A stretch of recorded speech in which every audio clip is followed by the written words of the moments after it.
Udah lama gak ketemu. Haleluya. Saya percaya setiap kita siap untuk menyembah Tuhan. Sebentar kita akan sama-sama nyanyi satu lagu baru Bapak Ibu Saudara. Gak susah, saya percaya Bapak Ibu Saudara dapat ikuti sama-sama. Tapi sebelumnya kita doa dulu yuk. Mari kita tundukkan kepala.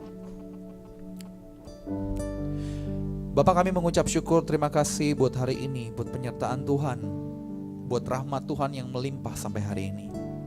Kami percaya Tuhan, apapun yang kami lakukan, Engkau Allah yang menyertai. Tidak pernah tinggalkan kami Tuhan. Selalu bersama-sama dengan kami, selalu menyertai kami. Kami mengucap syukur kami punya Tuhan yang begitu baik. Dalam setiap musim hidup kami, dalam waktu-waktu yang terus berganti, Engkau tetap Allah yang ada beserta dengan kami. Terima kasih Bapa. Kami mau mulai ibadah ini hanya dalam satu nama, dalam nama Tuhan Yesus. Katakan amin. Kita berikan kemuliaan sekali lagi buat Tuhan. Silakan duduk kembali Bapak Ibu Saudara.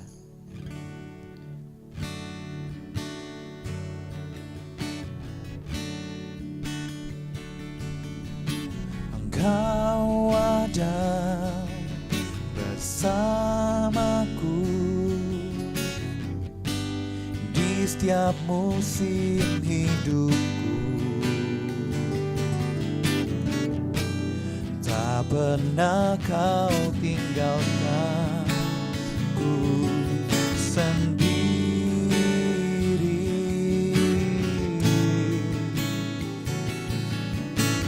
Kekuatan jiwaku adalah bersamamu. Tak pernah ku ragukan kasih-Mu.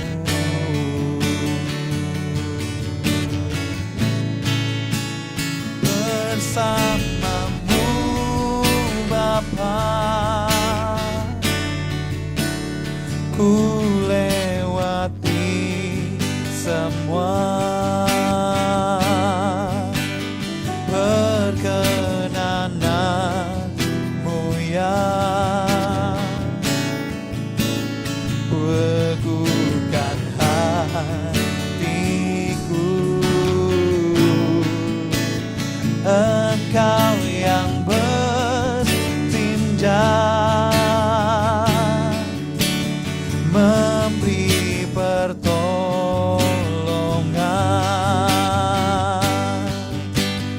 Anugerah-Mu besar melimpah bagiku.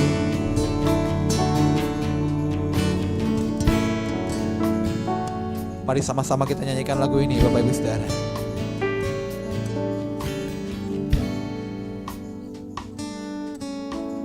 Kau ada bersamaku di setiap musim hidup. Tak pernah kau biarkan sendiri.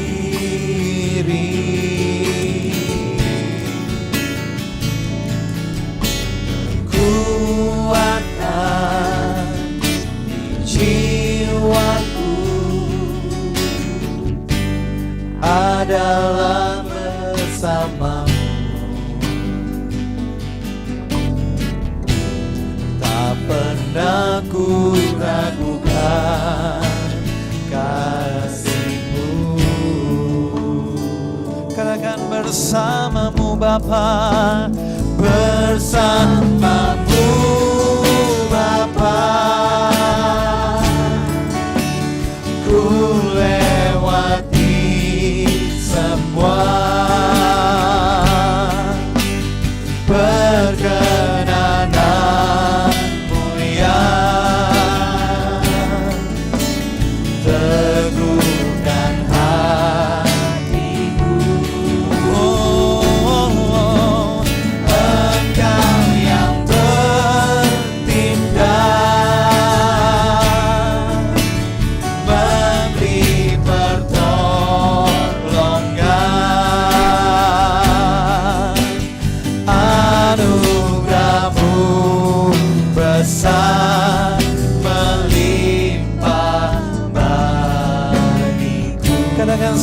lagi bersamamu Bapa, bersamamu Bapa.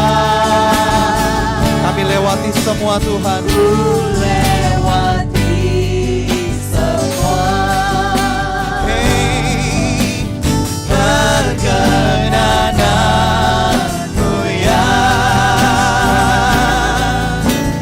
teguhkan hatiku. Engkau yang bertindak,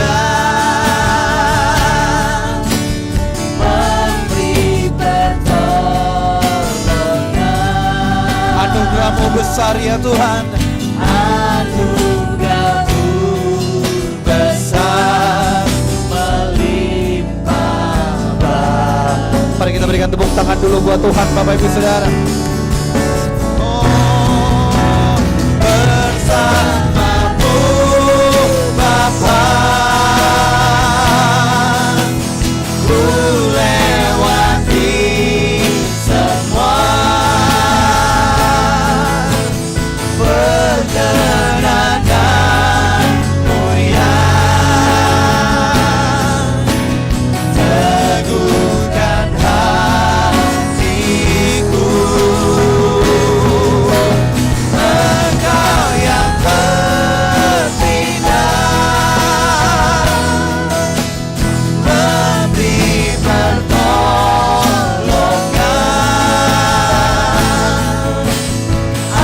Anugerah-Mu besar melimpah bagiku. Biar musik saja mainkan lagu ini, mari sembah Tuhan. Oh, oh.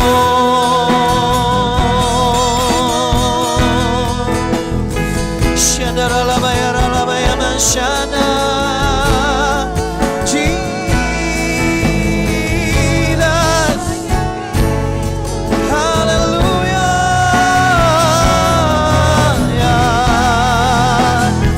Kami sembah Engkau Tuhan.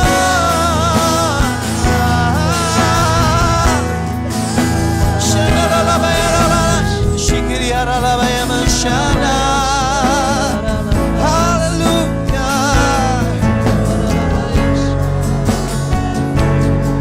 Haleluya.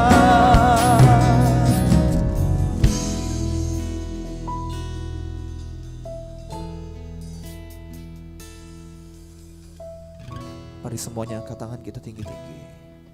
Mari angkat tanganmu tinggi Bapak Ibu Saudara.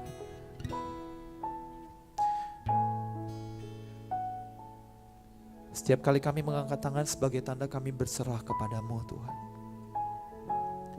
Setiap kali kami mengangkat dan buka tangan kami, sebagai tanda kami juga buka hidup kami ke dalam tangan-Mu. Tidak ada yang tersembunyi bagimu Tuhan. Oleh sebab itu kami percaya Tuhan, pada waktu kami menyerahkan hidup kami tahu pertolongan-Mu akan menyertai kami. Kami tahu perkenanan-Mu akan ada dalam hidup kami. Apapun yang kami alami, apapun yang kami lewati, kami percaya Engkau Bapa kami yang baik. Engkau Tuhan kami yang baik.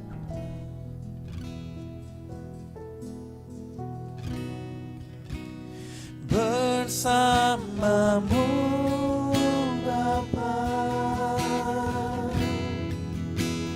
ku lewati semua. Perkenananmu ya, teguhkan hatiku. Engkau yang bertindak, memberi pertolongan.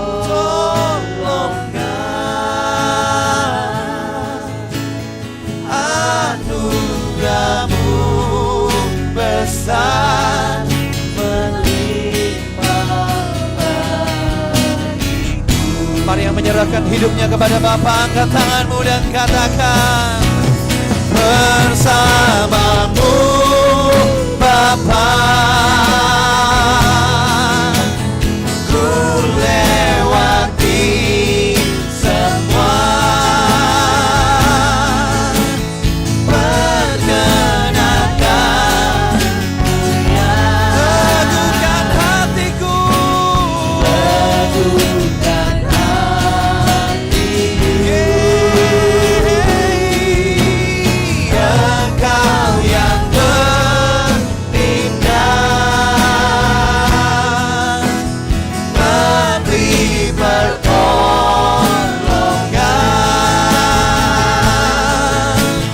anugerahmu besar melimpah bagiku. Kali ini Bapak Ibu Saudara sendiri katakan, bersamamu Bapa,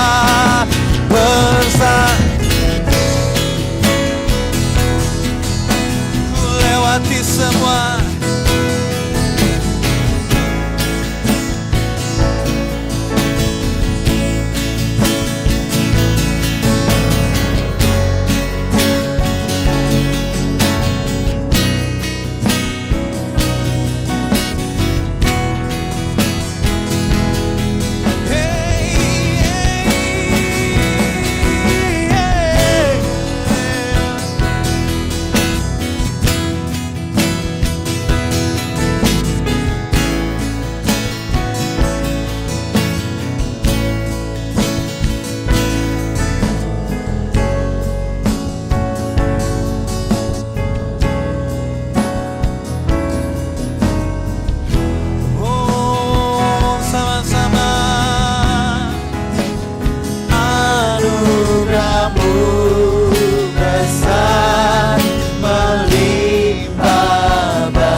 Tepuk tangan lebih dahsyat lagi buat Tuhan, Bapak Ibu sekalian. Haleluya, haleluya, bersamamu Bapa, bersamamu Bapa, Shandarala bayara la la la la bayaba, Shandarala la bayaba, Shandarala bayara, bersamamu Bapa, bersamamu Bapa, Shandarala bayama, Shikiriara bayama, Shandarala. Mari sembah Tuhan, mari bisa.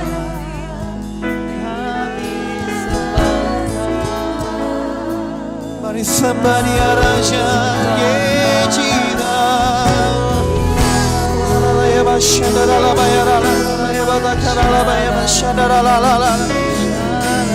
Kami butuh Engkau, kami butuh Engkau Tuhan.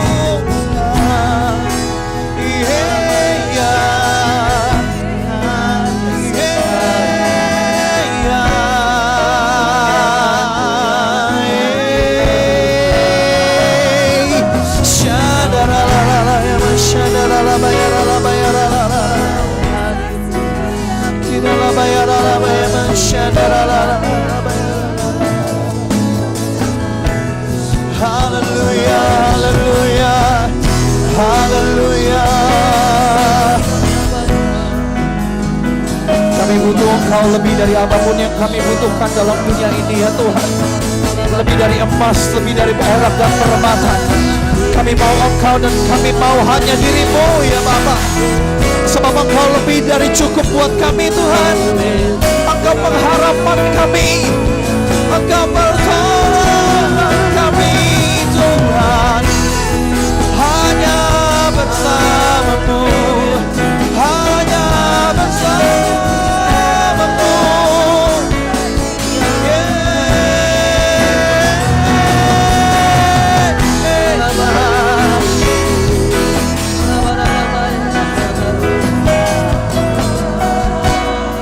hari yang mengharapkan Tuhan, kita berikan tepuk tangan sekali lagi buat Tuhan. Katakan haleluya. Oh, haleluya. Haleluya.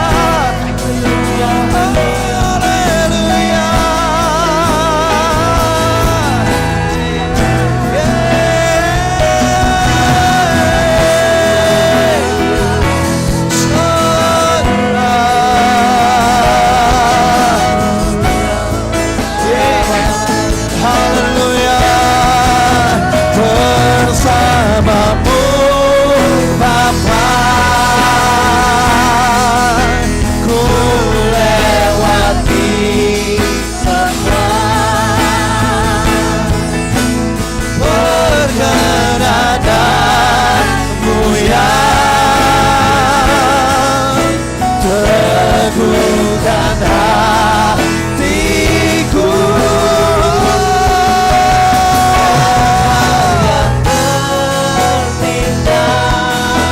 Memberi pertolongan.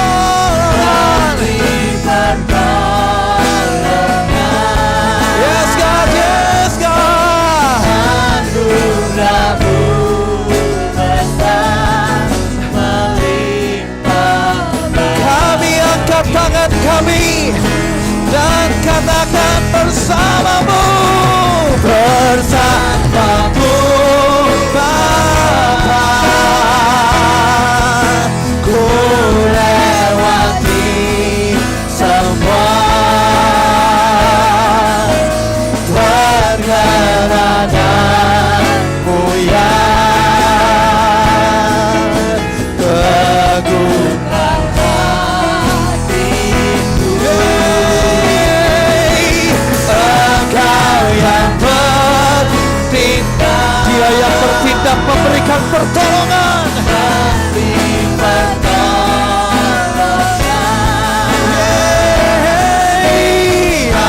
Anugerahmu besar melimpah bagiku. Anugerahmu besar. Anugerahmu besar melimpah bagiku. Anugerahmu besar. Anugerahmu besar berlimpah bagiku.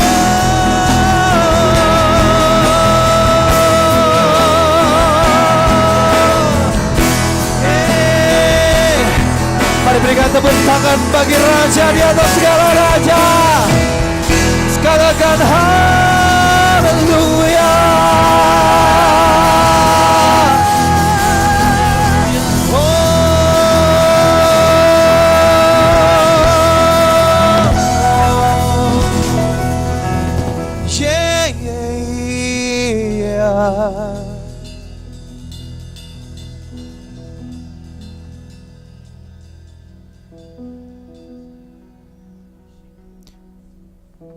Kami rasakan Kau ada di tengah-tengah kami, Tuhan. Tuhan makasih. Tuhan terima kasih. Terima kasih. Amin. Katakan amin. Tepuk tangan lagi buat Tuhan. Dia baik selalu dalam hidup kita, Bapak Ibu Saudara. Jangan pernah sekalipun meragukan kebaikan Tuhan dalam hidup kita. Amin. Bilang sama kiri kanan, gak usah berdiri. Bilang Tuhanmu itu baik, Bu. Tuhanmu itu baik. Kalau sudah, tepuk tangan lagi buat Tuhan.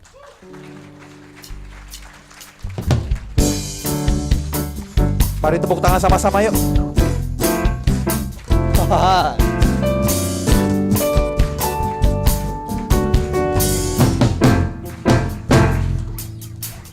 Ku diberi kuasa dari Raja mulia, menaklukkan musuh di bawah kakiku. Ku pakai kuasa dari Raja mulia. Bila Allah ada bersamaku, siapa jadi lawanku?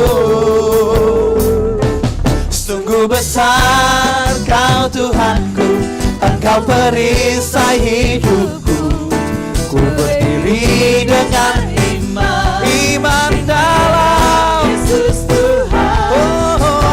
Beri kemenangan. Ku bersorak merayakan, terpujilah Engkau Raja segala. Tepuk tangannya lebih kuat, Bapak Ibu Saudara. Oh, hey,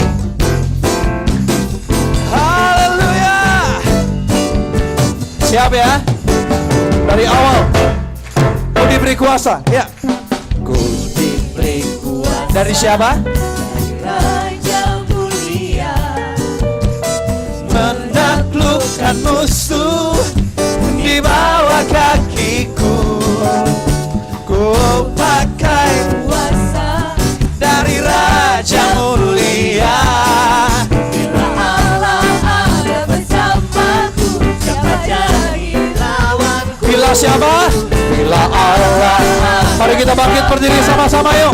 jadi lawanku. Sekali lagi. Bila Allah ada bersamaku, siapa jadi lawanku? Sungguh besar Kau Tuhanku, Engkau perisai hidupku. Kami berdiri. Berdiri dengan iman dalam Tuhan. Beri kemenangan. Ku bersorak merayakan, terpujilah Engkau Raja segala Biar musik. raja. Tepuk tangan dulu buat Tuhan. Tepuk tangan semuanya. Hey. Kalau sudah tepuk tangan, pada nyanyi goyangin Bapak Ibu Saudara. Menari buat Tuhan. Hey. Oh. Haleluya. Hey. Wow, wow, wow, wow. Hey.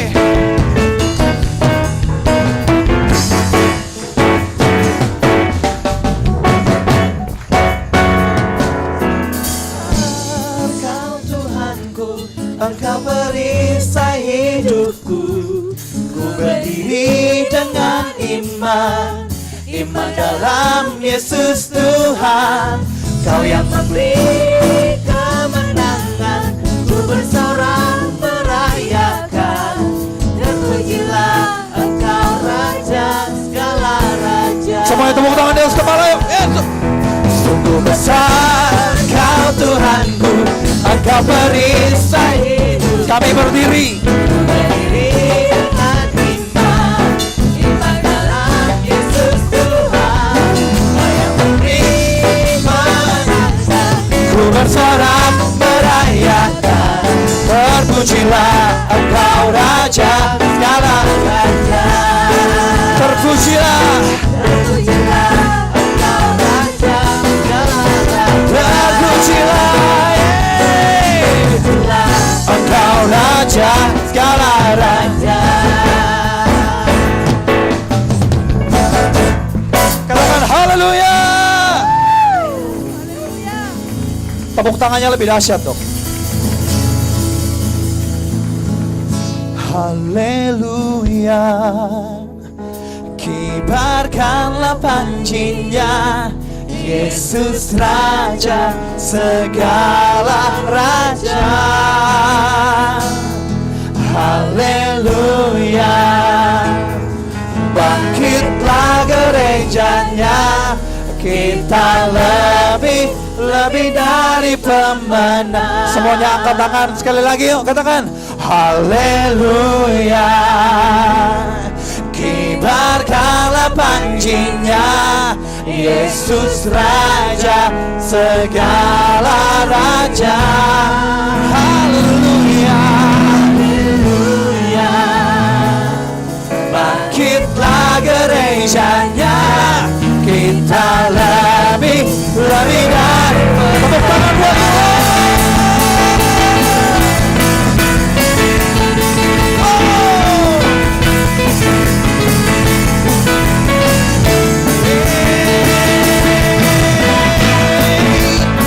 Kami lebih dari pemenang.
Yang percaya bahwa dirinya lebih dari pemenang, yang percaya bilang amin.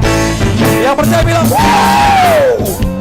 Coba bilang sama kiri kanannya begini, kamu lebih dari pemenang. Kamu lebih dari pemenang. Sekarang saya lebih dari pemenang. Mari nyanyi dengan kuat. Saya lebih dari pemenang. Bila Allah di pihak kita, siapa dapat melawan? Kita lebih dari pemenang. Haleluya. Kibarkanlah pancingnya, Yesus Raja segala raja. Haleluya. Kita gerejanya, kita lebih dari pemenang. Kita lebih dari pemenang. Kita lebih dari pemenang.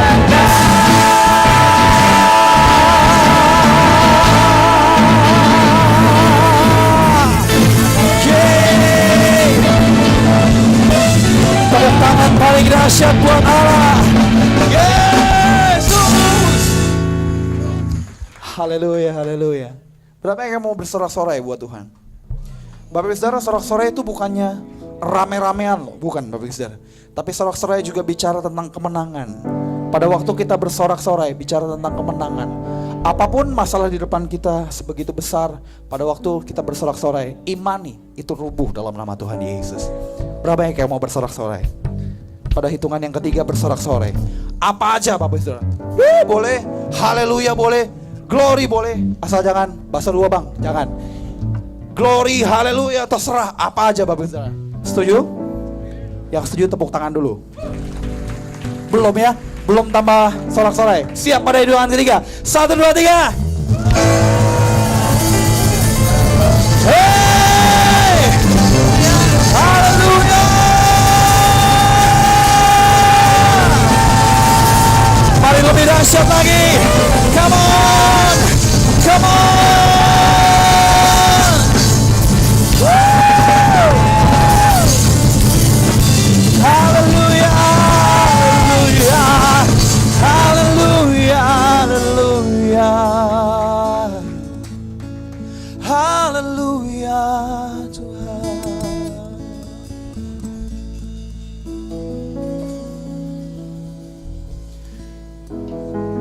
Haleluya. Oh haleluya Tuhan. Mari sembahlah Dia. Mari tinggikan namanya. Mari pujilah Dia. Allah yang ada di sini. Kami angkat tangan kami angkat suara kami, menyembah Engkau Yesus, Raja segala raja. Kami angkat hati kami angkat wajah kami, menyembah-Mu.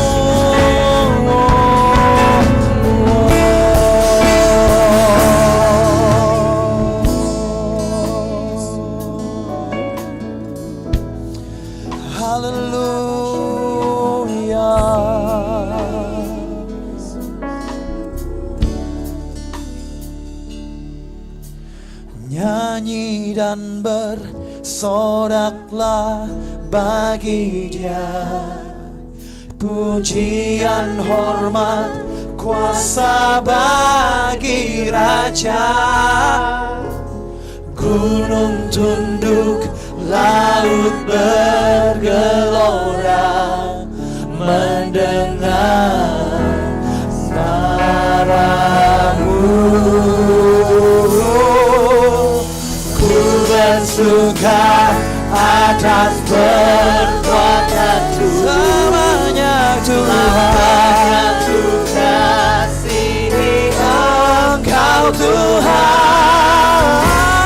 Tiada janji seperti yang ada padamu.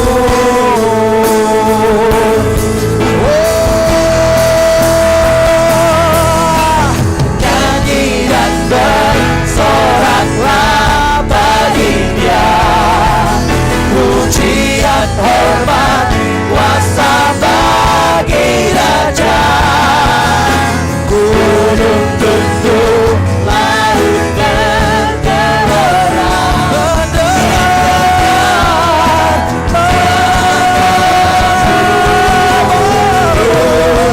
Ku bersuka atas perbuatanmu.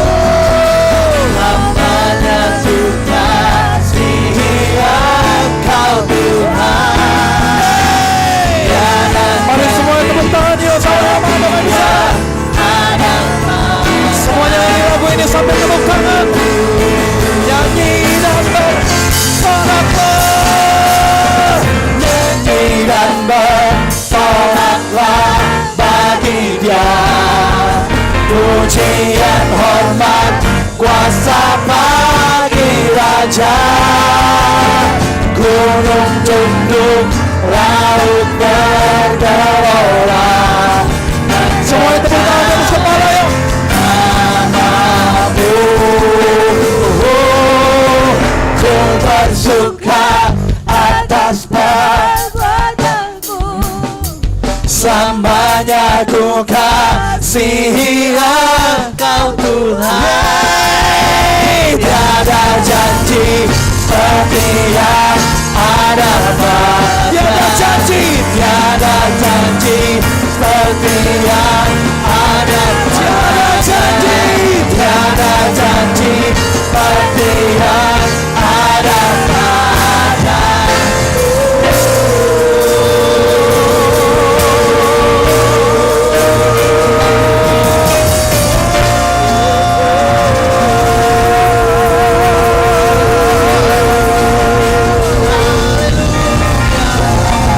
Haleluya, haleluya, haleluya Yesus.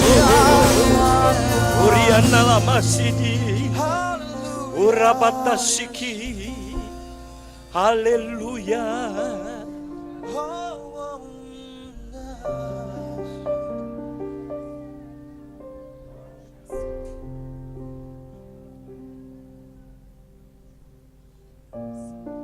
Bapak, terima kasih untuk siang ini. Firman Tuhan berkata, Roh Tuhan berbicara dengan perantaraan hambanya. Firman Tuhan ada pada lidah bibir mulutnya.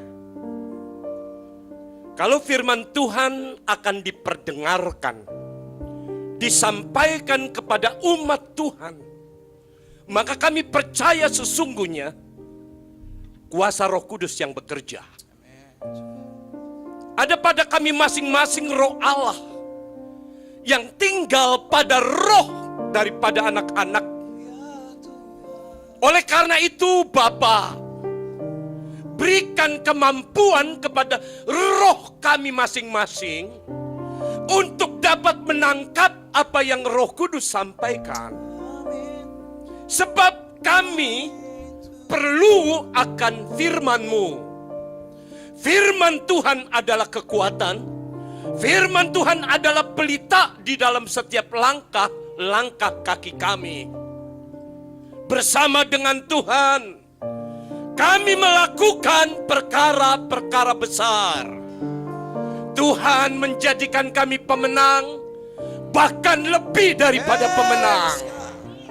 Terima kasih Tuhan. Berfirmanlah, kami siap diberkati.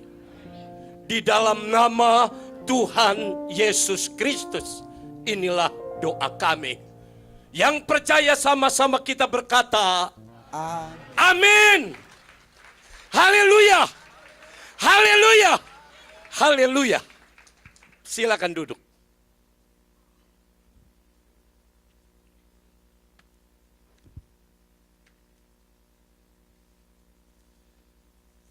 Mari sidang jemaat Tuhan kita membuka kitab Amos.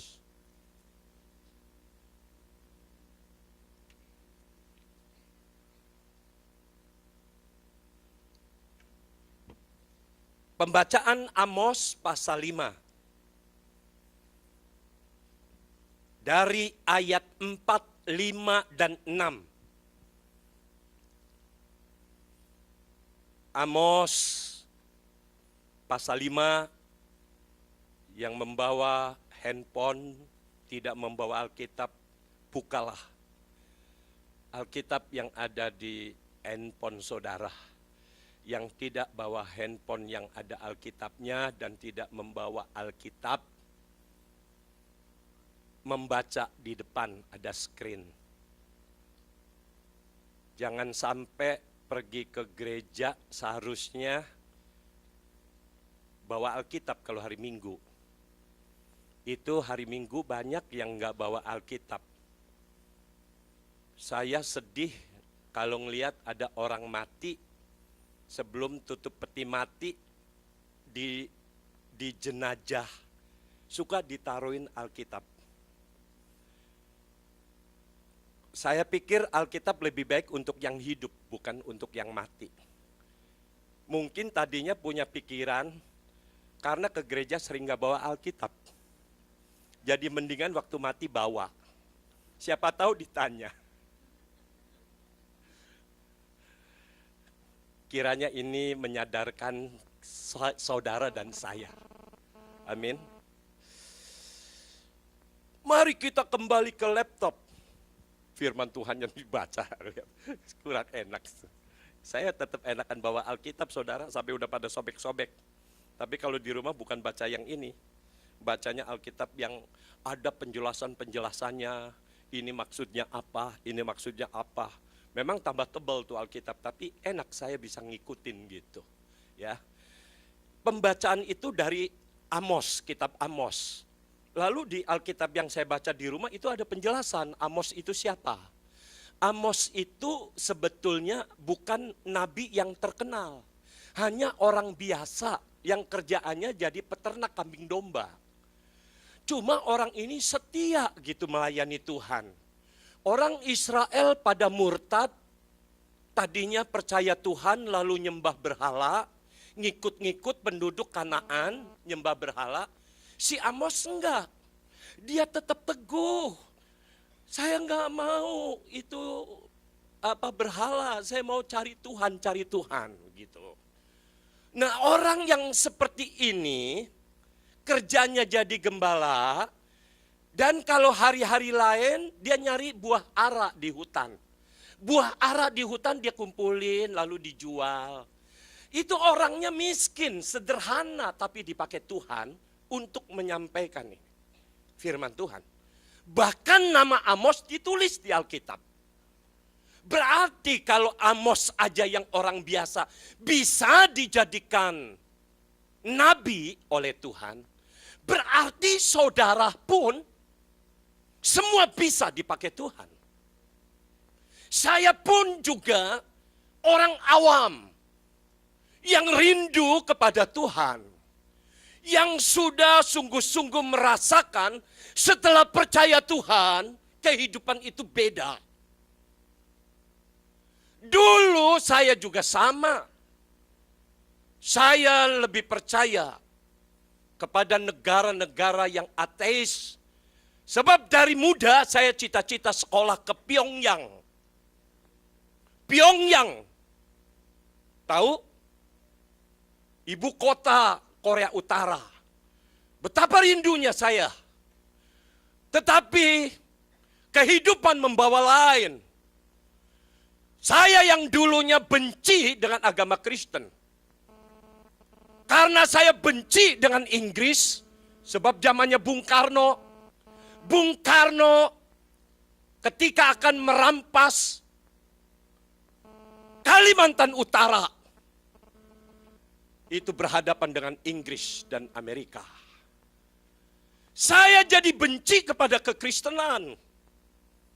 Tetapi akhirnya orang yang tadinya mungkin gak suka bisa dipakai Tuhan menjadi alatnya.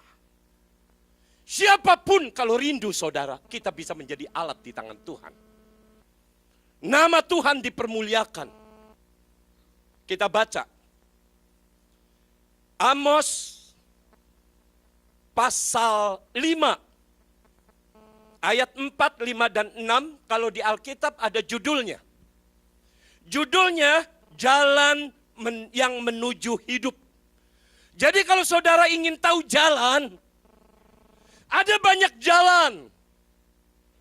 Tapi tidak semua jalan membawa kepada kehidupan. Amos memberitahu buat saya dan saudara, jalan yang menuju hidup.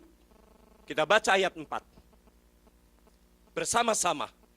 1, 2, 3. Sebab beginilah firman Tuhan kepada kaum Israel. Carilah aku, maka kamu akan hidup. Janganlah kamu mencari Betel. Janganlah pergi ke Gilgal. Dan janganlah menyeberang ke Beersheba. Sebab Gilgal pasti masuk ke dalam pembuangan. Dan Betel akan lenyap. Carilah Tuhan, maka kamu akan hidup. Supaya jangan ia memasuki keturunan Yusuf bagaikan api yang memakannya habis dengan tidak ada yang memadamkan bagi Betel.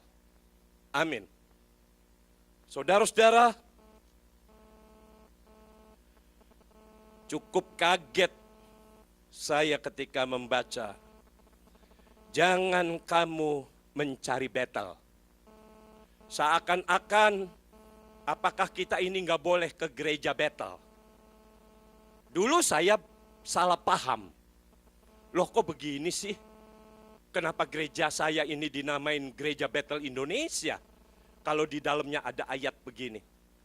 Tapi ternyata sebetulnya saudara-saudara, pada waktu itu memang saya punya pendirian, oke lah. Saya itu punya sifat, masuk aja firman, masuk aja. Nanti dari perjalanan waktu, kehidupan kekristenan kita, nanti Tuhan bisa memberikan jawaban-jawaban.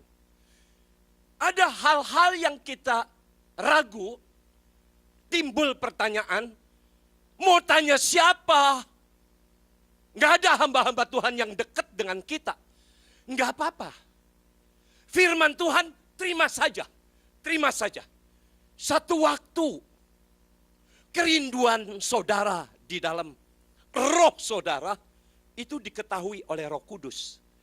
Nanti Roh Kudus bisa memakai orang waktu khotbah, dari mimbar, dari televisi, dari radio, atau dari pergaulan bersama-sama dengan anak-anak Tuhan. Tiba-tiba Tuhan ungkapkan itu maksud-maksud yang ada pertanyaan tadi. Jadi ternyata Betel yang tadinya menimbulkan pertanyaan, maka Tuhan menjawab. Jangan engkau mencari Betel, karena apa? Karena Betel itu tadinya pada waktu umat Israel belum ada satu bangsa yang besar. Itu adalah satu tempat di mana Yakub untuk menyembah kepada Tuhan, dia membangun satu tungku. Tungku. Apa ya bahasa Indonesianya ya? Untuk dijadikan tempat orang menyembah Tuhan. Sebab tungku yang dibuat di situ adalah tempat di mana Yakub pada waktu itu kemalaman. Dan dia tertidur di tengah jalan. Dia nyari batu, lalu batunya itu dijadiin bantal. Ketika dia tidur malam-malam, dia bermimpi. Ada tangga yang naik dari bumi sampai ke langit. Tangga. Lalu dari tangga itu naik turun malaikat-malaikat. Tahu saudara malaikat? Bukan malaikat yang karena harum seksinya lalu dia pada jatuh dari langit itu. Bukan itu.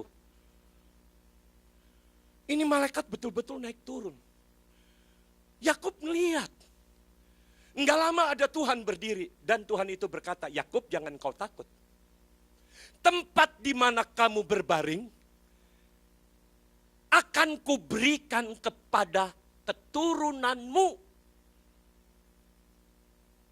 Dan tempat engkau berbaring akan diperluas ke utara, ke selatan, ke barat, dan ke timur. Ketika Yakub bangun, wah dia kaget saudara. Ternyata tempat itu membawa dia mimpi sangat dahsyat bertemu dengan Tuhan. Jadi sejak itu Yakub ngumpulin batu-batu, lalu ditumpuk. Lalu dia menyembah Tuhan di tempat itu. Itu namanya Betel. Betel itu artinya rumah Allah. Ternyata tempat aku tidur ini pintu gerbang sorga. Rumah Allah. Jadi kalau ada gereja namanya Gereja Betel Indonesia, ini artinya rumah Tuhan. Saudara datang beribadah, datang ke rumah Tuhan, Gereja Betel Indonesia. Itu maksudnya. Tapi kenapa dikatakan jangan kamu mencari Betel? Saudara, ini nanti membawa kepada gambaran rumah Tuhan yang dibangun semewah apapun. Perhatikan saudara. Semewah apapun rumah Tuhan, gereja Tuhan, gereja tidak menyelamatkan. Yang menyelamatkan itu Tuhan Yesus. Jangan mencari rumah Tuhan, tapi carilah Tuhan. Bukan berarti kalau gereja itu besar, lalu Tuhan hadir. Lalu kalau saya pas khotbah di gereja yang jumlah jemaatnya sekitar 20 orang, lalu Tuhan itu tidak hadir. Bukan begitu. Tuhan melihat hatimu. Tuhan tahu kalau engkau datang di tempat gereja yang besar, tetapi hatimu hanya merasa tempat gereja yang besar ini nyaman. Ngelihat mimbarnya luar biasa. Pembawa-pembawa acara mimbarnya orang-orang yang cantik-cantik dan ganteng-ganteng. Lalu saudara pikir, oh Tuhan hadir di tempat ini. Enggak. Tuhan itu melihat hati. Tuhan tahu karena Tuhan ada di sini. Tinggal di roh saudara. Luar biasa saudara. Kita ini bait Allah. Nanti kita akan cerita tentang bait Allah yang dibangun oleh Salomo. Tapi sebelum itu saya mau cerita bait Allah yang dibangun oleh Tuhan sendiri. Saudara, ketika manusia diciptakan, itu manusia itu hanya seonggok. Bentuk manusia tertidur. Belum hidup. Kapan manusia itu hidup? Perjanjian Lama, kitab Kejadian pasal 2 berkata, maka Tuhan Allah menghembuskan napas hidup.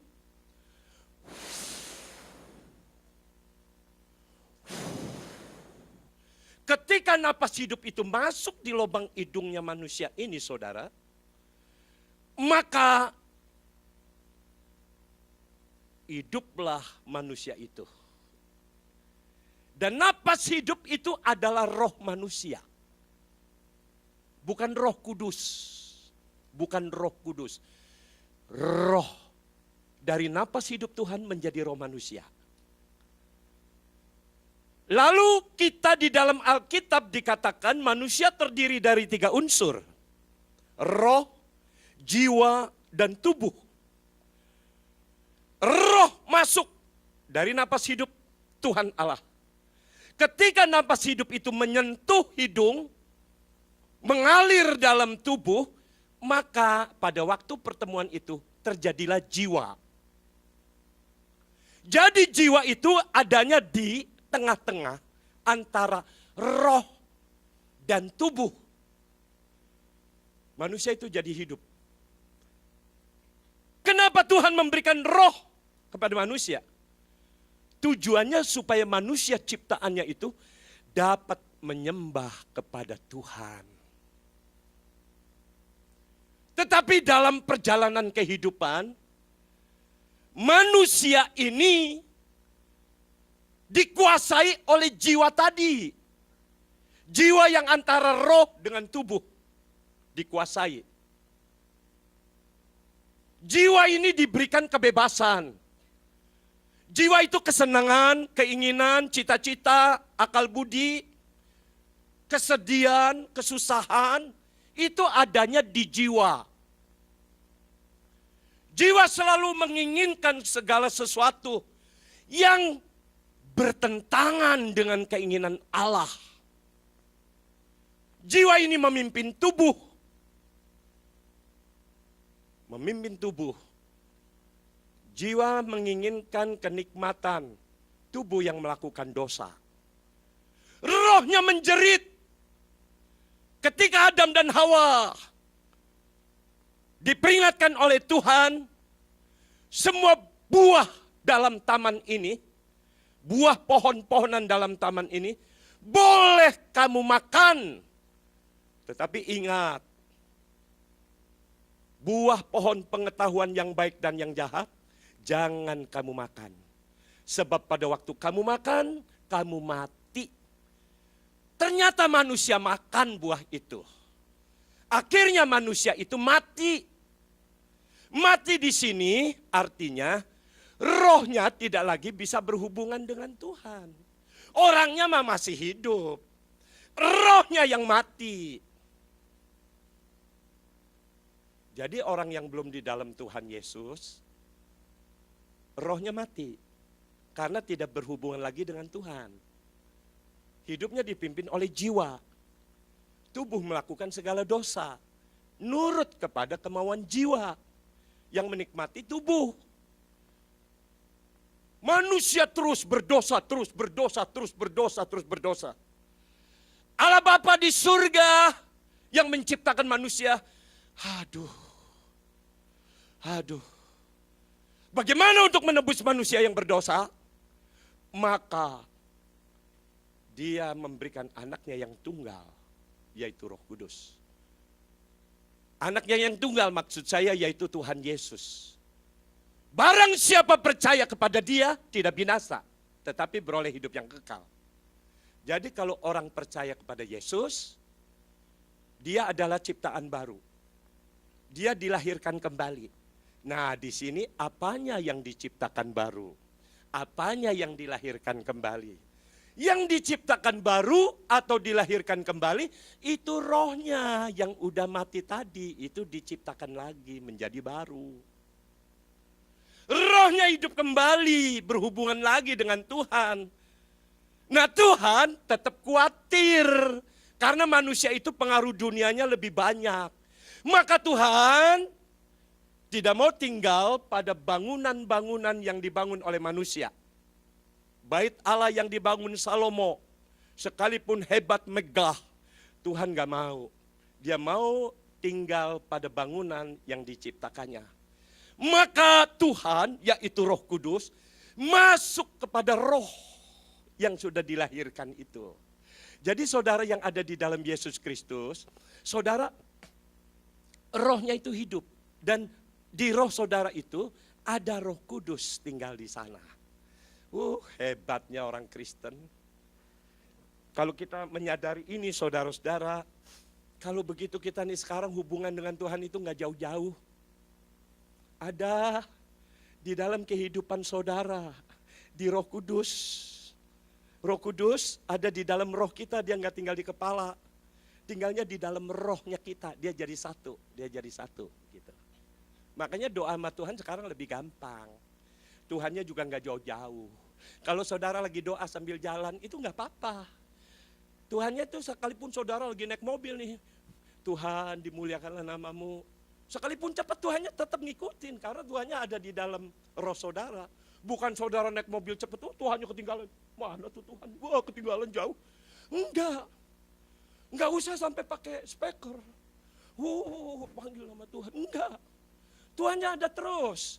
Jadi kalau orang lagi naik Vespa pun, ya di lampu merah dia berhenti. Dia lagi doa juga nggak apa-apa.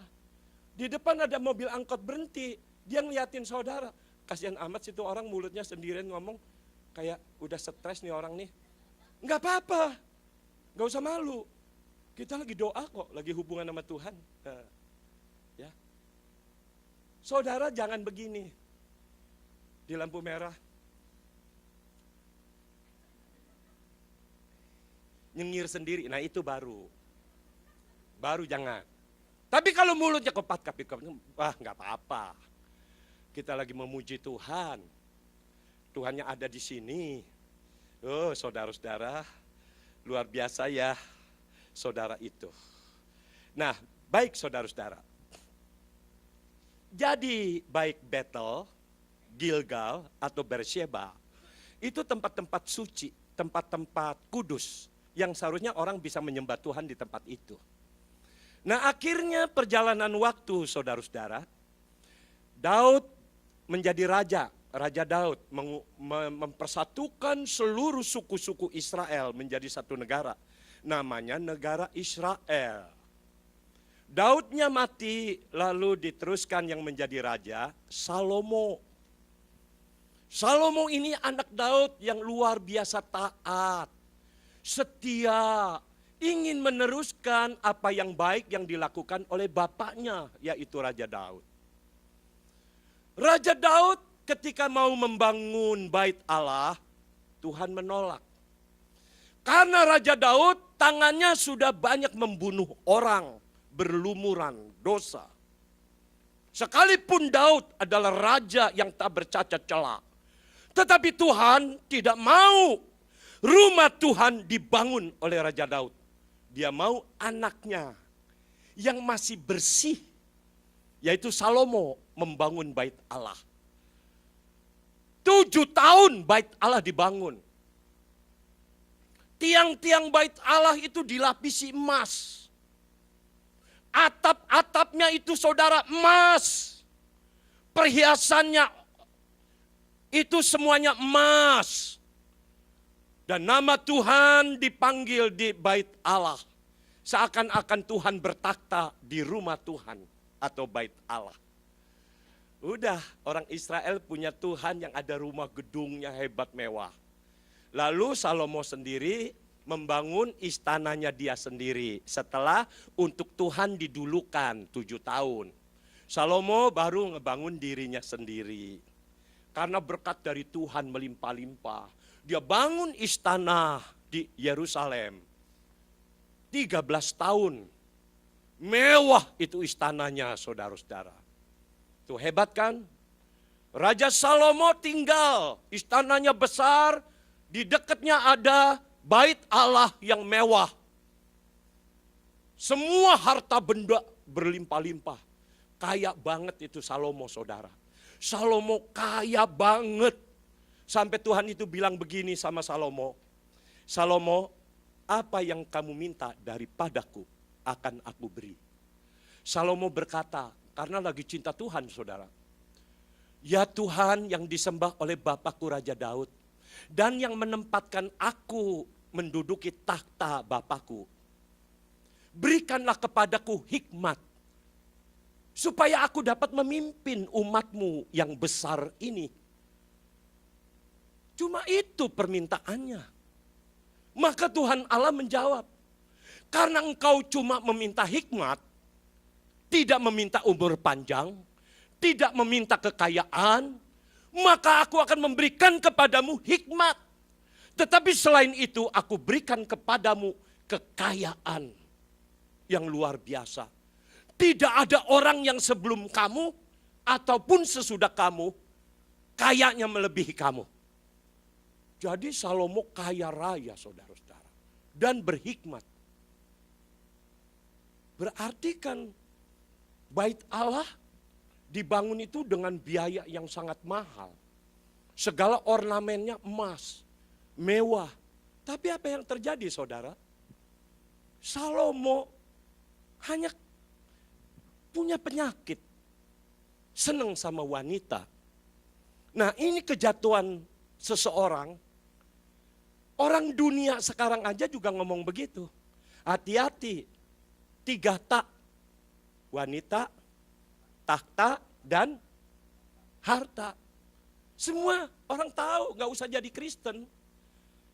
Wanita, takhta, dan harta, hati-hati. Hati-hati saudara-saudara. Dan memang akhirnya kejadian.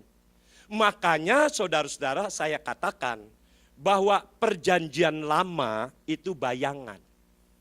Itu bayangan kehidupan kita masa sekarang. Apa yang terjadi di dalam kisah-kisah perjanjian lama, itu bisa terjadi dalam kehidupan kita sekarang. Istrinya Salomo 700 orang. Lalu selir-selirnya 300 orang. Yang namanya istrinya raja, semuanya 1000 orang saudara. Pasti cantik-cantik, mulus-mulus. Lalu saudara-saudara, kalau orang hidupnya menuruti keinginan daging, yang dipimpin tadinya roh dia memimpin kehidupan Salomo, untuk menyembah Tuhan dengan taat dan setia, lama-lama karena kesenangan-kesenangan yang itu adalah jiwa.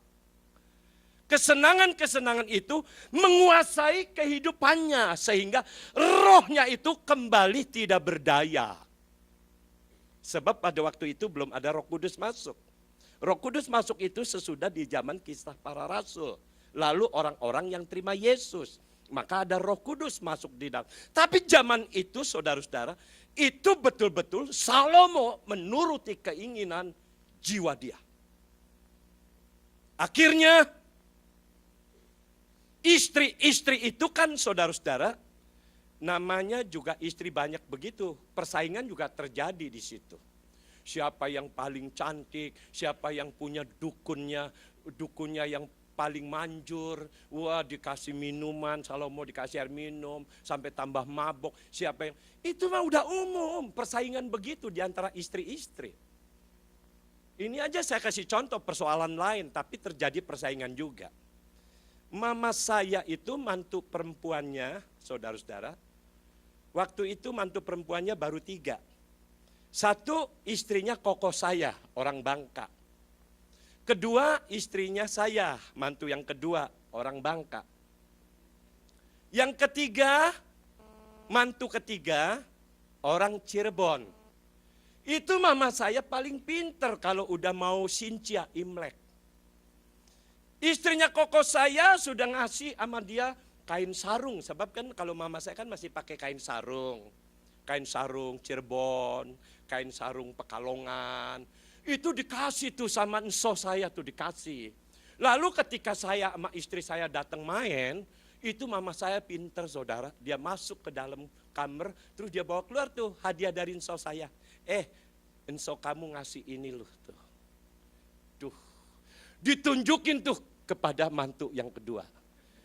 Nih, mantu yang ini begini saudara.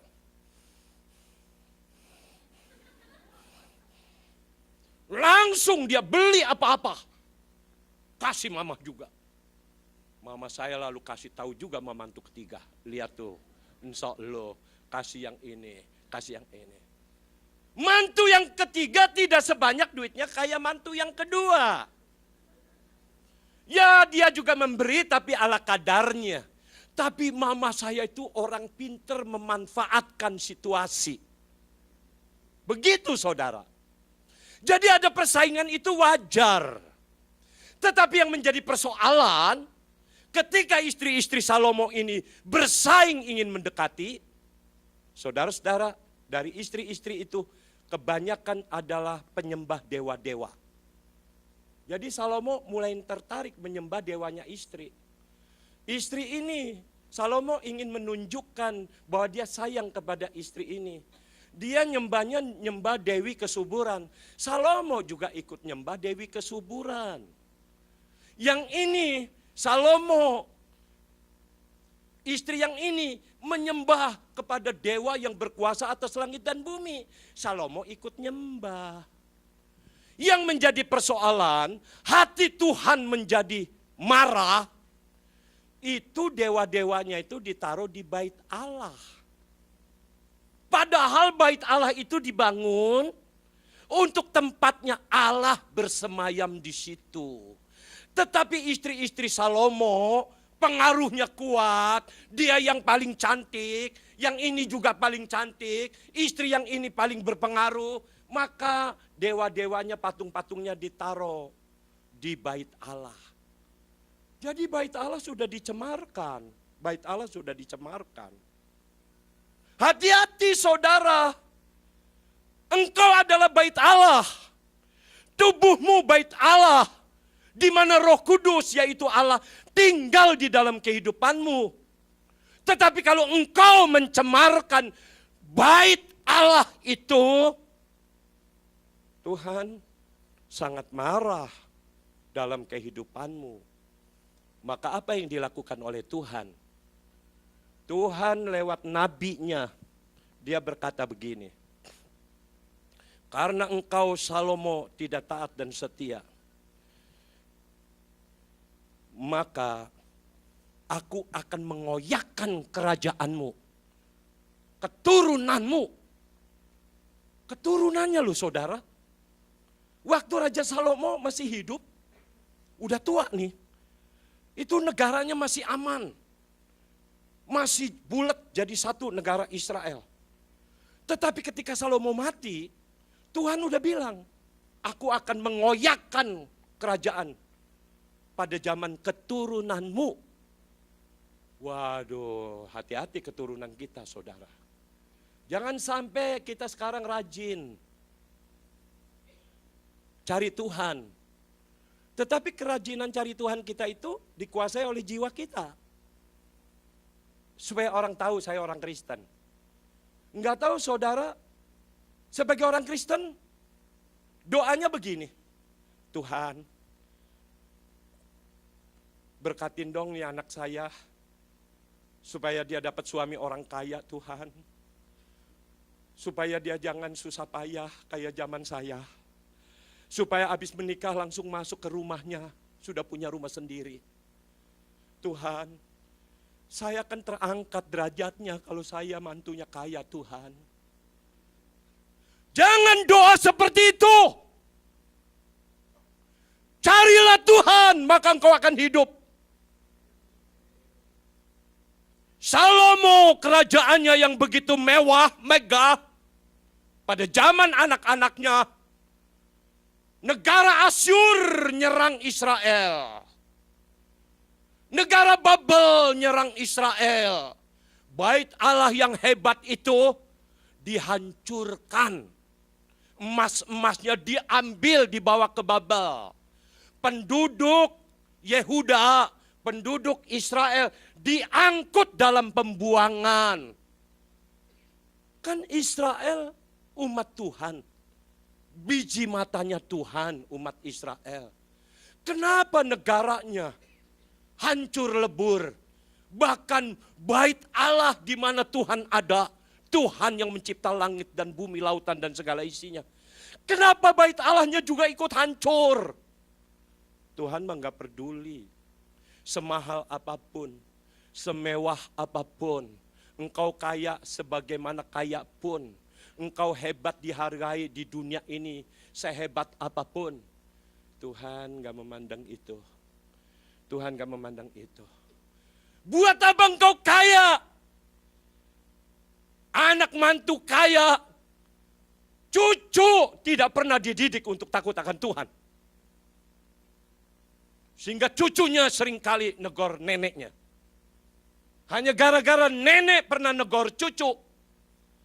Michael, kenapa sih gak rajin belajar Michael? Ih, omah mah rewel banget, ikut-ikutan aja. Mekel, kamu tuh malu, Mekel. Teman-teman kamu tuh angkanya bagus. Kamu katanya dapat 3. Itu jeblok namanya.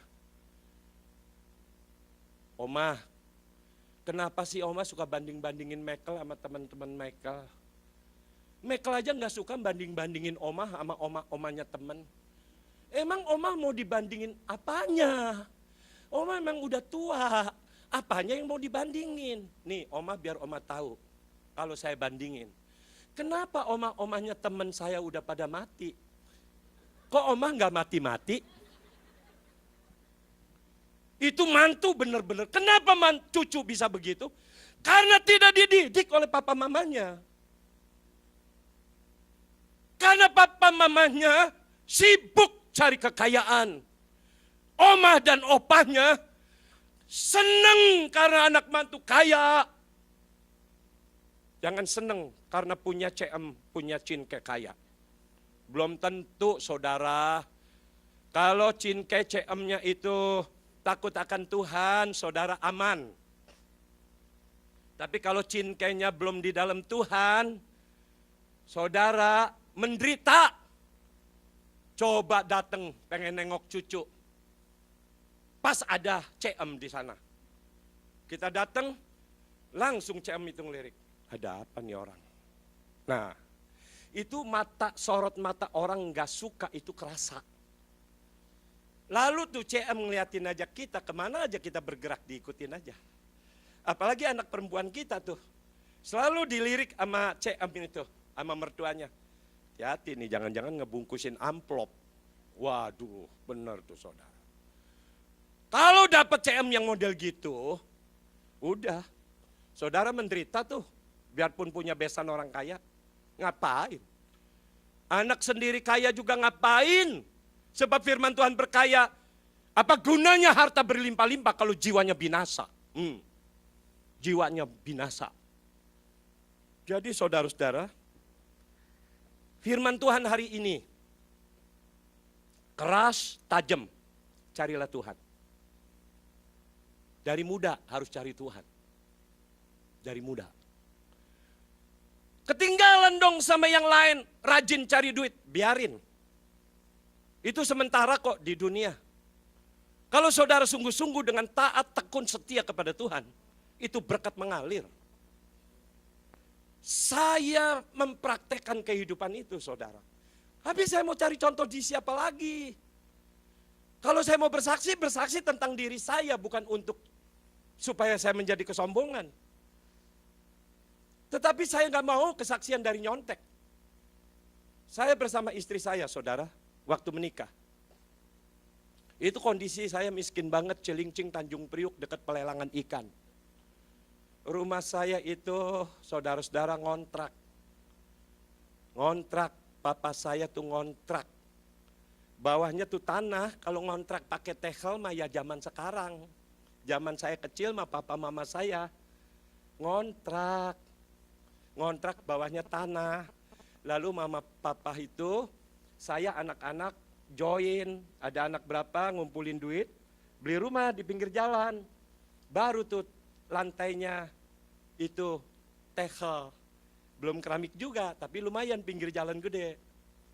Nah kalau saya itu rumah yang butut tadi, diterusin sama saya sama istri saya. Jadi istri saya langsung tuh jadi istri saya tuh saudara. Ya iyalah saudara, itu yang namanya, makanya ini perempuan nih, istri saya perempuan nih. Itu setianya bukan main. Mau gitu, menikah sama, ini dulu saya nggak kayak begini, sekarang mah kelihatan ganteng, pakai jas, pakai dasi.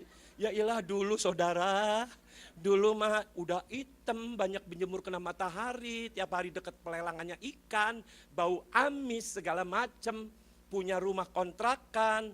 Kalau hujan pada bocor, kalau bocornya jatuh ke tanah itu pada bolong tanahnya. Hari-hari kita bukan pakai sendal tapi pakai bakyak, sebab bakyak kan lebih enak kalau tanah becek itu saudara. Nah kalau lagi pas hujan malam, itu kita punya tempat tidur tuh bukan kayak sekarang spring bed yang model bagus-bagus.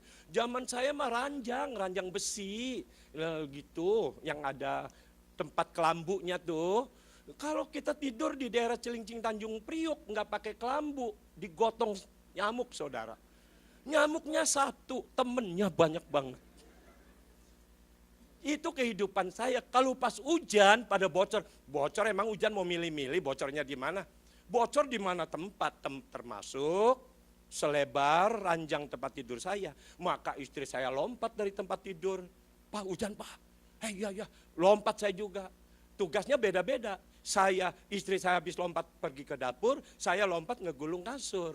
Nyari yang enggak kebocoran. Baru udah digulung, saya duduk di atas kasur. Istri saya datang dari dapur, bawa ember, bawa kaleng, bawa baskom. Ditadain yang bocor-bocor itu saudara. Di tanah yang bocor, ya ditadain di atas kasur yang ada tempat bocor ditadain. Terus dia juga duduk berendeng sama saya. Nungguin pagi sambil dengerin musik yang paling merdu. Bunyinya tetesan hujan. Tak, tok, ting, tong, tak, tok, ting, tong. Itu. Aduh, saudara perlu dah diterusin supaya yang belum kaya supaya saudara teguh hatinya. Kamar saya nih ngontrak nih rumah, ini kamar tidur nih. Papannya rumah saya itu jadi satu sama yang punya rumah. Yang punya rumah papannya itu papan saya juga, ngontrak namanya juga. Di sebelah sono toko, di sebelah sini selebar apa tuh kamar saya kan jadi pengantin baru, takut diintip karena papanya itu udah tua, udah pada renggang-renggang. Jadi saya beli itu loh, beli plastik tukang es yang suka digelar tukang es tuh yang warna biru, merah, tapi saya belinya yang biru. Ini di pasar pagi saya belinya juga pakai motor Vespa, dulu yang ngejual zaman dulu kan segala-gala ke pasar pagi. Baru saya gelar tuh plastik pakai paku payung, udah aman deh tuh saya. Ya ilah saudara itu sampai begitu, ada gak sih yang semiskin saya? Satu waktu itu yang punya rumah diberkati ada duit. Papanya dibongkar mau diganti tembok. Waktu papan dibongkar sama tukang, plastiknya ngegelantung. Tukangnya bikin pondasi di kolong tempat tidur saya. Ya ilah saya saudara menderita banget. Dilihat sama tukang, ya ampun tuh papan tuh tempat tidurnya. Kelihatan sama orang, padahal tempat tidur itu adalah tempat yang betul-betul harus menjadi rahasia. Tapi saya saudara-saudara mengalami seperti itu. Hanya karena saya rindu Tuhan. Dengkul saya dipakai untuk berlutut di bawah kaki Tuhan. Saya berdua diberkati saudara-saudara. Rumah itu saya beli, langsung saya bangun. Bawahnya langsung saya pasang tehal. Waktu itu keramik itu termasuk barang langka. Tehal aja sudah bagus. Daripada duduk di tanah kan gak bisa kalau nonton TV. Kalau tehal yang tehal abu-abu, kan tetap duduk nonton TV kita masih pakai gelar tikar, bisa duduk. Tapi kalau udah keramik kan gak pakai tikar juga enak kan. Dapat selonjor kakinya kan duduk nonton TV. Nah saudara, rumah itu kebeli, makin lama makin besar, makin lama makin besar. Sampai akhirnya saya ditarik oleh Lipo. Dari orang Cilincing Tanjung Priok, pedagang dari warung sampai berubah jadi toko. Ditarik oleh Lipo Group, saya jadi karyawannya Lipo Land, Lipo Cikarang. Diangkat sedemikian rupa oleh Tuhan. Karena saya mengandalkan Tuhan. Tidak mencari kekayaan, tapi carilah Tuhan, maka engkau akan hidup. Ketika saya sudah berumur 60 tahun. Umur 55, Pak Pandu pensiun, tapi jangan berhenti ya, kerja terus. Saya jawab kepada Lipo, iya Pak, tapi saya mau berhitung dulu. Saya pengen berhitungan dulu, umur 55. Berhitung saudara-saudara. Waduh, saya dimuliakan banget di Lipo. Itu Lipo Cikarang saudara-saudara. Direktur keuangannya India. Lalu direktur bagian konstruksinya orang bule. Bule 2, Indianya ada 2. Indianya 3. Saya waktu masuk kerja mula-mula, saya nggak tahu kalau meeting itu bagaimana. Tapi pernah satu waktu meeting saudara-saudara. Saya pangkatnya asisten manajer. Padahal yang dikerjainya jabatan manajer. Kenapa nggak jadi manajer? Karena saya cuma punya ijazah SMA. Yang lain-lain manajer S2. Ada tamatan Jerman, ada tamatan Amerika, yang paling banyak Amerika dan Jerman. Rupanya pada waktu itu saya ngikutin meeting yang pertama. CEO masuk, Presiden Direktur masuk. Jadi Lipo Cikarang ada 2 jabatan tertinggi, CEO dan Presiden Direktur. Masuk semua, GM masuk, manajer masuk. Saya diizinkan masuk karena level saya level manajer. Lalu CEO bertanya, ini CEO lebih tinggi dari Presiden Direktur. Siapa di sini yang tidak bisa bahasa Inggris? CEO bertanya begitu. Saya merasa tidak bisa bahasa Inggris, saya harus angkat tangan. Sambil angkat tangan, muka saya sedikit menunduk, tapi mata saya melirik. Enggak ada yang angkat tangan, cuma saya sendiri. Lalu pimpinan tadi bilang, cukup Pak Pandu, saya turun tangan. Lalu CEO-nya bilang gini, saudara-saudara saya tahu beberapa di antara saudara nggak bisa bahasa Inggris. Kenapa tidak angkat tangan seperti Pak Pandu? Semua pada diem, saya dipuji. Saya berterus terang, kalau nggak bisa bahasa Inggris ya ngomong lah, angkat tangan.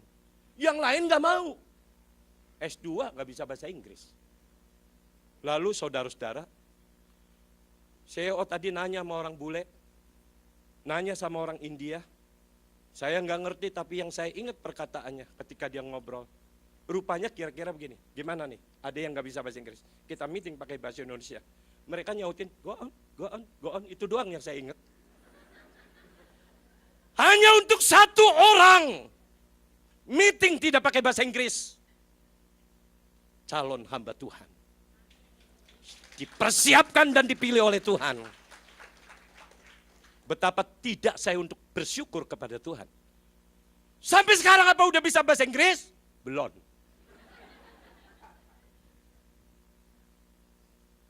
Apa sekarang saya bisa bahasa Mandarin? Enggak. Tapi karena itu, saya kirim anak bontot saya yang kedua. Sekolah di Malaysia. Selesai dari Malaysia, terus ke Chungko, ke Beijing. Dan baru sebulan yang lalu dia pulang dari Beijing. Sudah bisa ngomong tang ting tung, tang ting tung. Itu semuanya Tuhan. Carilah Tuhan maka kamu akan hidup. Anak-anak muda, siap-siap engkau cari Tuhan terus. Jangan pernah lama banget Tuhan gak ngangkat-ngangkat saya dalam kemuliaan. Lebih baik saudara bersyukur. Sebab kalau saudara langsung dimuliakan, belum tentu saudara kuat. Menerima kemuliaan, kekayaan, berkat belum tentu kuat.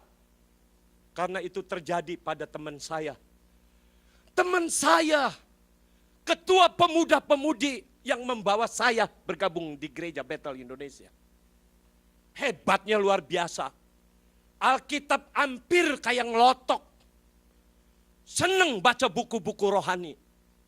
Wah luar biasa. Tapi ketika dia hidup suami istri yang tadinya pelayanan dua-dua, akhirnya menikah. Diberkati saudara, diberkati itu Tuhan. Seringkali Tuhan itu, kalau saya ngomong kasarnya, kenapa ya Tuhan tuh gampang banget sih dibohongin gitu. Udah diberkati apa yang terjadi saudara-saudara, ke gerejanya gak pernah lagi. Karena itu dia punya bengkel sepeda, diberkati. Karena diberkati, bengkel sepeda udah berubah jadi bengkel motor. Diberkati, bengkel motornya berubah jadi bengkel mobil. Waduh, udah makin sibuk, Sabtu Minggu sibuk, udah dia ke gereja mentar. Kalau ada waktu. Cari berkat dulu. Tuhan, entar dulu. Ketika dia sudah punya, ini hukuman kadang-kadang memang lama, enggak langsung mendadak. Dia punya anak kecil yang nomor 4 umurnya lebih kurang 5 tahun. Itu tokonya yang gede tuh, toko bengkel, itu ada rak tempat onderdil saudara-saudara. Itu anaknya yang 5 tahun tuh lagi bandel-bandelnya. Itu dia di laci itu yang isinya besi-besi, yang terbuka yang bawah tuh diinjak sama dia. Dianya pegangan laci di atas. Laci yang di urutan keduanya juga diinjak lagi. Dianya naik lagi ke laci yang atasnya. dia makin tinggi kan, makin tinggi laci yang di atasnya isi besi juga. Tapi karena ketarik begitu, itu laci keluar saudara-saudara. Keluar dia jatuh celentang, itu jatuh nimpa dia. Besi-besi itu nimpah. Akhirnya tuh anak keluar darah dari hidung, dari telinga, diboncengin naik motor ke rumah sakit. Belum nyampe rumah sakit tuh anak meninggal. Mama papanya guling-gulingan tuh di bengkel tuh. Malam itu saya, kejadiannya sore, malam itu saya datang, teman-teman pada datang. Lalu ketika malam penghiburan sudah berapa hari, dia berjanji, suami istri, saya mau aktif lagi di gereja, mau ngajar lagi, ngajar sekolah minggu lagi. Ngajar lagi saudara, dia ngajar lagi, dapat tuh hampir setahun dah ngajar lagi. Berkat itu terus aja melimpah. Itu berkat itu bahaya, harta itu bahaya saudara. Itu dia diberkati luar biasa diberkati. Dia berkatnya lain lagi sekarang. Dia bisa bikin mesin molen. Yang buat ngegiling batu sama semen itu tuh, yang bundar kecil itu. Dia banyak tuh sewaannya itu, mesin molen disewain kemana-mana. Kekurangan. Itu mah udah tinggal ngitung duit aja saudara, besi mesin rusak direnovasi, dibetulin, dia kan jago mesin. Akhirnya ada seorang muda, orang desa, kok ikut saya yuk ke Kerawang. Kenapa emangnya? Banyak mesin bekas gilingan padi pada rusak, engkau bisa beli tuh murah-murah, nanti dibetulin jadi mesin molen, buat ngegiling semen sama batu koral. Dia pergi ke Kerawang saudara-saudara. Itu betul-betul beli di desa ini dapat 5 dikumpulin di stok, beli lagi ke desa lain. Sampai akhirnya dia kemalaman di Kerawang. Mau tidak mau dia nginep. Dia nginep di Kerawang. Si pemuda desa tadi bawa saudaranya, keluarganya, perempuan. Nggak tahu gadis atau nggak gadis, tapi orang kampung. Nemenin tidur. Itu sejak itu saudara, hidupnya makin hancur. Hancur hidupnya. Hati-hati. 3 tak hati-hati. Tahta, wanita, harta. Jadi kalau begitu, mama-mama, papa-papa, jangan doa minta anaknya kaya. Jangan doa punya CM kaya. Pengen anak bantunya jadi kaya. Nggak mikirin punya rumah sebab langsung otomatis punya rumah. Orang yang nggak kaya rumahnya lebih hebat di sorga. Lebih hebat. Jangan patah semangat yang belum kaya. Apalagi yang mendukung kekayaan kita. Ikuti firman Tuhan. Hormati orang tuamu. Itu kunci. Kalau engkau kaya dan tidak hormat kepada orang-orang tua, itu juga sebentar lagi saudara, awal daripada kehancuran. Di rumah saya ada mertua, papanya istri, umurnya 94 tahun. Lebih kurang 10 harian berapa hari yang lalu, ulang tahun ke 94. Pesta saudara, makan-makan. Tukang masaknya dari Bangka. Babi panggang dari Bangka. Semuanya tipe makanan Bangka. Semua anak mantu cucu datang dari Bangka. Belum yang dari Jakarta. Semua siapa yang membiayai? Apa dia minta sama saudara-saudaranya? Itu kan bapak lu juga. Ayo dong. Pikul-pikul. Enggak, istri saya enggak pernah mau tuh begitu. Lu mau pada bantu boleh. Tidak, enggak apa-apa. Saya sebagai mantu bersyukur ada mertua. Mertua kerjanya saudara pengen tahu. Ada nih di handphone saya. Pagi-pagi dia bangun mandi air panas, terus disediain kopi sama kue, udah begitu dia pergi ke depan. Rumah saya ada terasnya. Di situ ada kursi tempat duduk dia. Tamu saya nggak ada yang berani duduk di situ. Sebab udah tahu semua itu tempatnya engkong. Kerjanya begini, dia begitu duduk. Haleluya, haleluya Tuhan. Doa terus saudara-saudara. doa terus. Saya syukur kan di rumah saya ada yang doa. Doa saya nggak sampai secapek kayak zaman dulu. Sebab sekarang doa saya cuma tinggal ngomong begini, Tuhan tolong dong beri telinga buat doa mertua saya. Kabulkan doa mertua saya Tuhan. Nah kalau dikabulkan kan berarti ada saya punya jawaban juga. Saudara-saudara, kalau ada orang tua, jangan suruh di tempat lain. Mari mama, mari papa, layani di rumah sampai dia betah. Kok mertua saya itu betahnya sama dia nih satu, padahal 9 anaknya. Dia betahnya nih sama yang ini nih. Namanya Lo Miri. Siangnya lo dari mama. Sebab mama dan papa enggak menikah catatan sipil. Kalau menikah catatan sipil, siangnya bukan lo, ten Miri. Kalau saya siangnya Huang kuning. Ngui. Maka ngui Wilantara. Namanya Pandu ngui, diambil wi aja. Wilantara, Pandu Wilantara. Artinya memandu seluruh wilayah Nusantara. Haleluya. Ya cari nama yang bagus lah. Puji Tuhan. Nah kenapa saudara-saudara saya membawa saudara-saudara untuk mencari Tuhan? Sebab Tuhan itu dekat pada setiap orang yang berseru kepada Dia. Apabila orang itu berseru dalam kesetiaan, ketekunan, ketaatan. Mazmur 145 ayat 18. Itu di sana. Tuhan itu dekat pada setiap orang yang berseru kepada Dia di dalam kesetiaan. Kemudian saudara-saudara, Mazmur pasal 34 ayat 19 juga menulis Tuhan menyelamatkan orang yang remuk hatinya. Itu orang yang remuk hati, saudara-saudara, orang yang remuk hati. Itu paling diperhatikan Tuhan.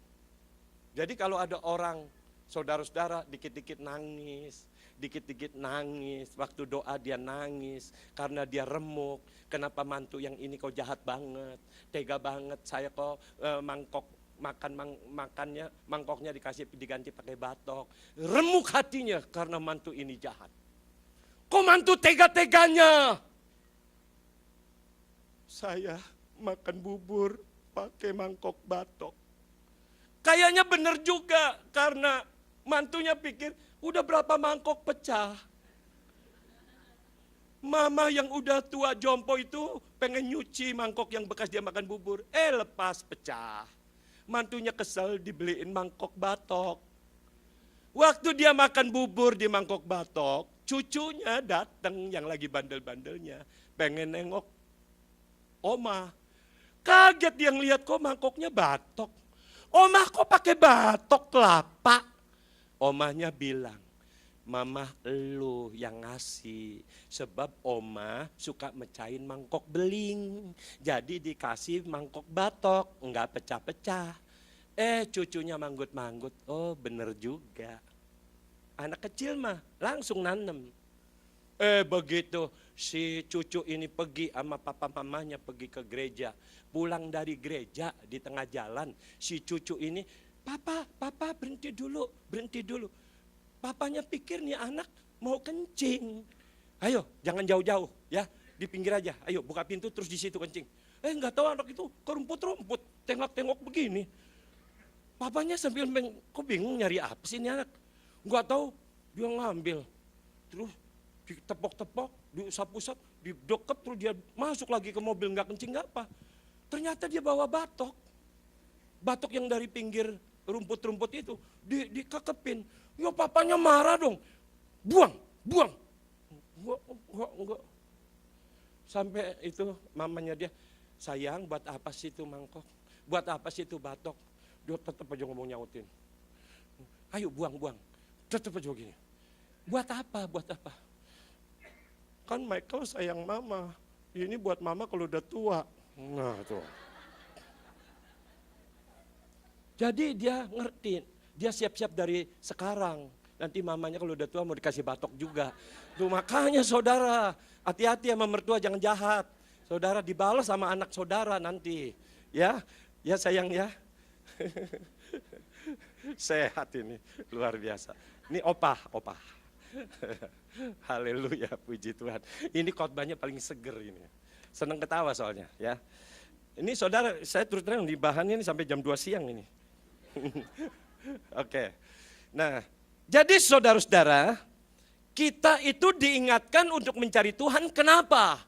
Sebab dengan mencari Tuhan berarti kita memikirkan untuk hidup sekarang dan hidup yang akan datang. Makanya perlu cari Tuhan. Kenapa kita memikirkan hidup yang akan datang? Karena firman Tuhan di dalam Mazmur 90 ayat 10, umur manusia itu cuma 70 tahun. Kalau sampai 80 tahun, saudara-saudara ya, itu kesukaannya hanya penderitaan. Penderitaan loh. Saudara, hati-hati. Kalau punya orang tua, kalau bisa ya, kalau bisa. Ini belum semuanya bisa.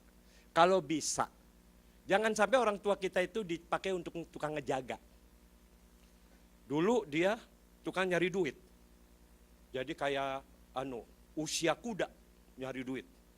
Begitu usia kuda nyari duit, anak minta, orang tuanya kayak kuda, udah rajin duit, diminta sama anaknya. Udah tua, anak kan udah bisa berdiri sendiri, punya istri, punya anak. Itu orang tuanya jadi usia anjing, tukang ngejaga. Tukang ngejaga doang, jadi anak dititipin. Ma, Pa, jagain Michael ya, sayanya kerja. Ngejaga cucu, kalau bisa mah jangan. Bolehlah sekali-sekali, saya juga punya cucu, tapi nggak mau selamanya saya jaga-jaga cucu. Walaupun selalu hatinya pengen ketemu cucu. Nah itu usia anjing tuh, ngejaga. Nanti larinya ke usia monyet, kalau udah tua banget. Kalau udah tua banget, kayak monyet, nanti lompat ke sini, ke anak mantu yang ini. Nanti lompat ke sini, udah bosen di situ, lompat di sini. Itu usia monyet namanya. Iya, lompat-lompat. Jangan sampailah orang tua kita begitu. Kasih tempat satu, papa mama tinggal di rumah saya. Papa mamanya tapi usahakan udah bertobat dulu, supaya senengnya tuh doa. Orang tua tuh senengnya doa harusnya. Itu baru mantap itu. Maka kalau mertua saya jadi pendoa begitu, waduh saudara-saudara, banyak yang nitip, Kong doain begini. Banyak yang nitip doa, teman-teman saya. Mujizat mengalir saudara. Ya yang kebaktian ke-1, mujizat udah saya jelasin di kebaktian ini, gak usah deh kepanjangan. Saudara juga buru-buru pulang kan. Ya, udah. Nah saudara yang bisa, yang kedua, tadi kan yang pertama hidup kita itu sementara. Yang kedua, ada kehidupan setelah kematian. Ingat itu. Setelah kita mati ada kehidupan yang panjang. Saudara, itulah yang kita perlu perhatikan. Bukan hidup di dunia ini, tapi hidup yang kekal bersama dengan Tuhan. Yang ketiga, yang memberikan hidup kekal itu Tuhan Yesus. Maka carilah Dia, maka engkau akan hidup. Maka judul khotbahnya, Jalan yang Menuju Hidup. Sesuai dengan judul di Alkitab, Jalan yang Menuju Hidup. Kalau saudara mau hidup, ikuti firman Tuhan. Laksanakan saudara-saudara. Tuhan memberkati. Haleluya. Para pemuji, masih ada apa udah pada pulang? Masih ada, puji Tuhan. Saya baru terkagum-kagum melihat para pemuji kita, pakaiannya seragam, sangat menikmati melayani Tuhan. Saya lihatin dari situ, saya perhatiin matanya banyak kan pada merem-merem menikmatin gitu. Ya, saya perhatikan saudara-saudara. Nah ini, lihat aja semuanya ganteng-ganteng. Ya, ada saudara yang ingin mengambil salah satu di antaranya? Dipromosiin. Haleluya, puji Tuhan. Lagu apa tadi? Ya, boleh yang seperti yang pertama. Ku mau cinta Yesus selamanya. Yuk kita bangkit berdiri. Semuanya nyanyi sungguh-sungguh. Ku mau cinta Yesus selamanya. Meskipun badai silih berganti dalam hidupku, ku tetap cinta Yesus selamanya. Ku mau cinta Yesus selamanya.